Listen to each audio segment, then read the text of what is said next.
ልታበላይ ነው። ቀጥል። ተውት።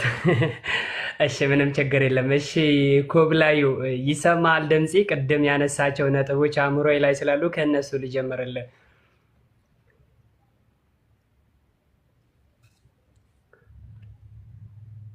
ኮብላዩ ከሃን ወይ የሰማው ነው ድምፅ ይሰማል አይደል? የኔ ድምፅ ኦኬ። ሰላም ብያለሁ። እንኳን በደህና መጣ። በነገራችን ላይ ለጨዋነት እንዲህ ቁጭ ብለህ በትዕግስት ለመማርህ በራሱ ያላወቅከውን ነገር ለማወቅ ጉጉት መኖር በመጀመሪያ ሳላደንቅህ አላልፍም።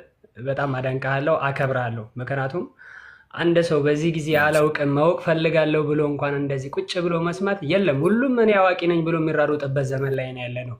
ቅድም አንድ ነገር ስትናገር ሰምቼ ነበረ። ብዙዎቹ እየደወሉ ክርስቶስን መካድ የለብህም፣ ክርስቶስን አትካደው ይባላል። አንድ ሰው ሙስሊም ሲሆን ክርስቶስን ይክዳል ወይ? እኔ ይክዳል ብዬ አላምንም አይነት ንግግር ተናግረህ ነበረ። እስኪ በማስረጃ እንመልከተው። በጣም ትክክል። ብዙ ወገኖች እኛ ሙስሊሞች በተቃራኒው ክርስቶስን የምንክድ ወይንም ክርስቶስን የማናምን ወይንም ክርስቶስን የማንቀበል አድርጎ የሚመለከቱ በጣም ብዙ እንደውም ከመቶ 90% እንዲህ አይነት አመለካከት ነው ያላቸው። በተለይ ለወገኖቻችን እንደዚህ አንድ ሙስሊም ነው ሲባል ክርስቶስን የካደ አድርጎ የሚመለከተው አመለካከቱ ይሄ የክርስቲያን ወገኖች ግንዛቤ እስካሁንም አለ፣ አሁንም ይቀጥላል። ለብዙ ሰውም እንደዚህ ነው የሚረዱት። ነገር ግን እውነታው አንድ ሙስሊም ክርስቶስን ይክዳል? ከሃጂውስ ማን ነው? እስኪ ክርስቶስን የካደው ማን ነው? እውነት ሙስሊም ወይስ ክርስቲያን? አንድን ሰው መቼም አምኗል ወይንም ክዷል ለማለት ከዛ ሰው ጋር ይስማማል ወይስ ይቃረናል የሚለውን ሐሳብ ነው ቅድሚያ ጀጅ ልናደርገው የሚገባው። ያ ሰው ግን ከዛ ሐሳብ ጋር ተቃረነ ወይንም ካደው ከሚባለው ሰው ሐሳቡ የሚስማማ ከሆነ እንዴት ሆኖ ነው ክርስቶስን ካደው ተብሎ የሚታመነው? ግን ማይስማማ ከሆነ በአፉ አምናለሁ ቢልም በተግባር ይክደዋል ብዬ ነው የማምነው። አምላካችን አላህ ቁጥር 138 ላይ አንድ ሐሳብ ያስቀምጥልናል። አንድ ሙስሊም ለመሆን መስፈርቱ ቅድም ኮብላዩ ራሱ እንኳን ሳያምን አምነናል ከሚሉ ሰዎች በተሻለ መልኩ ሲገልጸው ነበረ። ሙስሊም ለመሆን አምላካችን አላህ ያስቀመጠውን መስፈርት ስንመለከተው ቁሉ በሉ አለ። ምን እንበል ነው? አንድ ሙስሊም ለመሆን ምን እንበል? ቁሉ አለ፣ በሉ አለን። አመና ቢላህ በአላህ አምነናል በሏል። ዘፈርስት የመጀመሪያው እንትኑ መነሻው አንድ ሙስሊም ለመባል በአንዱ ኃያሉ አምላክ አምነናል በሉ አለ። አሁን መጀመሪያ አንድ ሙስሊም ለመሆን ማመን የሚገባው ምንም ነገር ከማመኑ በፊት ምን አለ? አንዱን ኃያሉን አምላክ በብቸኝነት እሱን መቀበል አለበት። በአላህ አምነናል በሉ አለ። ወማ ኡንዚለ ኢለይና በእኛ ላይ የተወረደው ማን ነው ስንል ቁርአን ነው። በቁርአን በነቢያችን ዓለይሂ ሰላቱ ሰላም በነቢይነትም አምነናል በሉ። ወማ ኡንዚለ ኢላ ኢብራሂም አሁን ወዴት ሄደን? ከስንት ሺህ ዓመት በፊት የነበረውን አብርሃምን ራሱ መካድ አትችልም። በኢብራሂምም ላይ አምነናል በሉ። ወማ ኡንዚለ ኢላ ኢብራሂም ወኢስማዒል ወኢስሐቅ ወያዕቁብ በኢስማዒል በኢስሐቅ በያዕቁብ በእነሱም በነቢይነታቸው በወረደውም ሁሉ አምነናል በሉ። ወማ ዑቲየ ሙሳ ወዒሳ ለሙሴ በተሰጠው በሙሳ ነብይነት እንደዚሁም ለኢየሱስ በተሰጠው በወንጌል በኢየሱስ ነብይነትም አምነናል በሉ። እንደገና አንቀጹ ይቀጥልና ወማ ዑቲየ ነቢዩነ ሚን ረቢሂም እያንዳንዱ ነብያት ከጌታው ዘንድ መለኮታዊ ራእይ ተቀብሎ የመጣን ነብያት በአጠቃላይ አምነናል በሉ ተቀበሉን ያለን።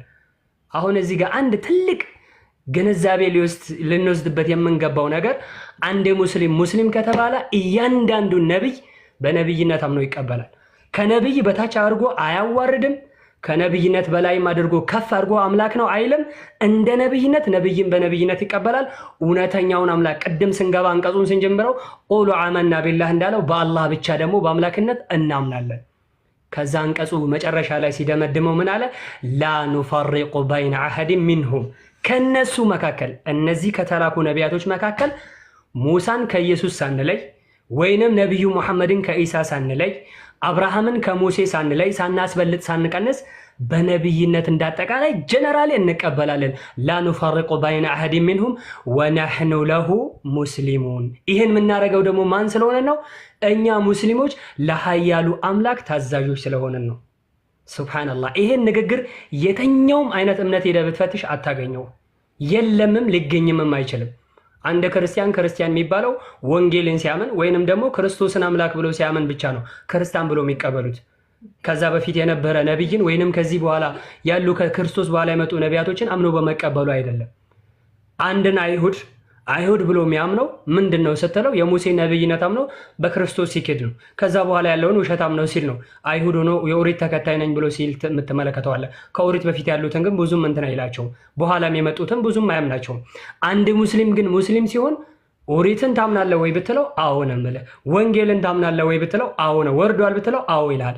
በነብይነትን ታምናለህ ወይ በነብይነታቸው ስለ አዎ እውነተኛ ነብያቶች እንደሆኑ ነው የምናምነው ነው የምንለው። እንደዛ ስትለው ግን ዛሬ አንድ ክርስቲያን መጥቶ የኔን መጽሐፍ ነው ያመንከው ሊለኝ አይችልም። እሱን መጣበታለሁ ወደፊት ምን እንደሆነ ማለት ነው። ስለዚህ አንድ ሙስሊም ለመሆን ምን ማድረግ አለበት? አንዱን ኃያሉን አምላክ በብቸኝነት ማምለክ አለበት። ነብያቶችን ደግሞ ነቢዩ መሐመድ ዓለይሂ ሰላቱ ሰላም ጀምሮ ኢላ የመጀመሪያው መነሻ ሆኖ የተነሳው አቡል በሸር የሰው ልጅ አባት የሆነው እስከ አደም ድረስ ያለውን ነቢያቶችን በአጠቃላይ ጀነራል ይቀበላል፣ አይለይም። የከሌ ነብይ ነው፣ የከሌ ውሸታም ነው፣ የከሌ እውነተኛው ነው አይልም። ከነብያት ከአምላክ ዘንድ ራእይን የተቀበሉ በአጠቃላይ በነቢይነታቸው አምነናል፣ እውነትን አስተምሯል ብለን እንቀበላለን። ይህ ግልጽ የሆነ ሐሳብ ነው። እንደገና አምላካችን አላህ ዛሬ እንኳን ምንም ቢክዱ ዛሬ ከፊሎቹ ለኛ አምላክ አይደለም እንደዛ ቢሉም የሁሉም አምላክ ነው። አምላካችን አላህ ልክ እዛው ሱረቱ በቀራ ላይ በምዕራፍ 2 ከቁጥር 139 ላይ ስትመልከቱት ቁል አቱሃጁነና ፊላህ በአላህ ላይ ትከራከራላችሁን? በአላህ ላይ ክርክር ትገጥማላችሁን? አላህ እንደዛ ነው ብላችሁ ታወራላችሁን? ወሁወ ረቡና ወረቡኩም አላህ ለእኛን ሆነ ለእናንተ ጌታችሁና ጌታችን ሆኖ ሳለ እንዴት በአላህ ላይ ትከራከራላችሁ? በአላህ ላይ ክርክር ለምን ትገጥማላችሁ? ወለን አዕማሉና ወለኩም አዕማሉኩም ለእኛም ስራዎቻችን አሉን ለእናንተም ስራዎቻችሁ አላችሁ በላቸው።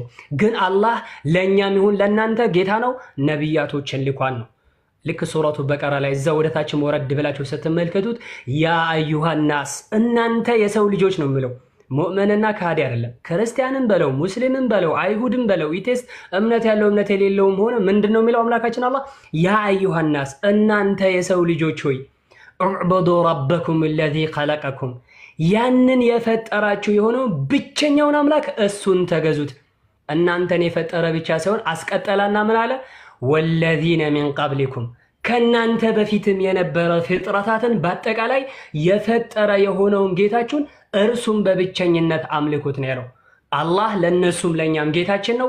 ኢየሱስ ደግሞ ለሁላችንም ለበኒ እስራኤላኖች ነብይ ሆኖ ተልኳል። መልእክቱ ደግሞ ለሁላችንም ያገለግላል። እውነታው ምን ነበረ ስንል ቁርአንም ላይ ስንመጣ ኢነላሃ ረቢ ወረቡኩም ፈዕቡዱሁ ሃዛ ሲራጡን ሙስተቂም አላህ ጌታዬና ጌታችሁ ነው፣ ይህ ቀጥተኛው መንገድ ነው፣ እርሱን ተገዙት ነው ያለው። ልክ ባይብልም ላይ ስትመጣ እስራኤሎች ስማ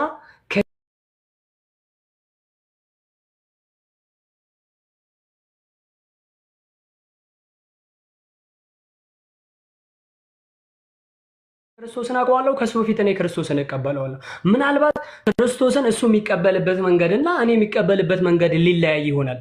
አይለያይም አይደለም። የእሱ አንደርስታንድ እና የኔ አንደርስታንድ ይለያያል።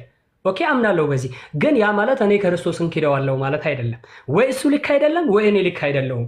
ማስረጃችን የሁለታችን አንድ ባንዱ ስህተት ይሆናል እንጂ እኔ ግዴታ ክርስቶስን ክጄዋለሁ ማለት አይደለም። ተግባብተናል። ባይብሉን ስንፈትሸው ክርስቶስ ያስተማረን ለኔም ሆነ ለሱ ተመሳሳይ ሰብ አስተማረው። ጌታ አምላካችን እግዚአብሔር አንድ ጌታ ነው ብሎ ባይብሉ ላይ ካስተማረ ቁርአን ላይ ስንመጣ ኢነላሃ ረቢ ወረቡኩም ፈዕቡዱሁ ሃዛ ሲራጡን ሙስተቂም ካለ ታዲያ ምንድነው ችግሩ ነው?